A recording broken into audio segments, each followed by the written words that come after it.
best practice according to science is to not address the game on the car ride home. And I don't know if it sounds like you would flat out disagree with that. And the reason it's best practice is to ask the kid, give them some sort of invitation. Do you want to talk about it or not? Which is a deeper level of control. And I will recommend that well before any car ride home, the message is very clear. I love you for who you are, not what you do. But the role there is for our kids to be able to find a bit of a sanctuary. Yep. That's our role as a parent. And the car ride is such a nice little bubble. Hopefully, there's two main variables to work from: support, then challenge. Support and challenge. And knowing which role to inhabit is really important. In a highly emotionally charged car ride home, we're talking about difficult emotions, not the easy ones that you mentioned earlier.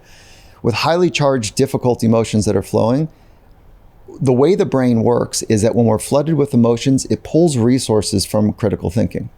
That's a good evolutionary design. When I've got to really respond emotionally, I lose some of my faculty to think clearly and creatively and critically. So when we're asking our kids about what happened, they don't know. The part of their brain that's flooded with emotions don't allow them to think clearly. So when they say they don't know, they really mean it. When they say, I don't want to talk about it, they really mean they don't have the words to talk about it. So it's the right time is the place to support. And I don't know, what are the ways that you found best to support your kids in those? So where I find it the hardest to like have that kind of debrief and like settle down and then have like positive conversations. When I'm just the dad, I am not responsible for the team. I have not been at practices all week. I'm not living and dying. I want the team to win. I want the team to play well. I want your kid to do well. I want my kid to do well. I want the team to have success. That's just my nature. But I'm not responsible for the product on the field. I'm not responsible for the product on the court. I'm not responsible even necessarily for my own kid's performance necessarily. Like, that's the coach's role.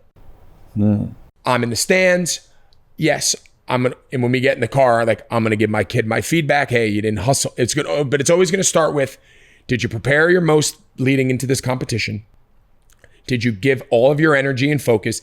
And did you do what you were coached to do? That's where all my stuff's going to start with. We're not going to talk about why you jumped off the wrong foot on your layup, or, hey, you got to hold the ball higher on your shot, or whatever the sport is. I'm not going to start there. Everything I start with is, did you have a good attitude? Were you a good teammate? And did you give incredible effort? That takes no ability. And the principle there is that you're going to focus on the controllables. Yeah, that's it. Those three elements you just mentioned are 100% under the kid's control. Yep. And so when you do those types of questions, you're putting them back into a power seat that, I have responsibility for the way that I do it that directly can relate to the outcome. So in the long game of life, we want our children, we want our teammates, we want our loved ones to feel like they have a sense of power in this topsy-turvy world. And so how do you have a sense of power? By knowing what you can control and committing to mastering those very few elements. So as a parent coach, there you go. Like, that's a great strategy. Yeah, I don't wear my kids out at practices and I'm not out. I ask them like 3 questions. How'd practice go? And I can always tell by their body. Every kid, what do they say? It was good. It was good. I can tell based on how they say the words, it was good, whether it was good or not. Yeah, right. How'd you do? And then the only really question I ask them every single time is, did you get any feedback from your coach that you thought was worthwhile that I should know?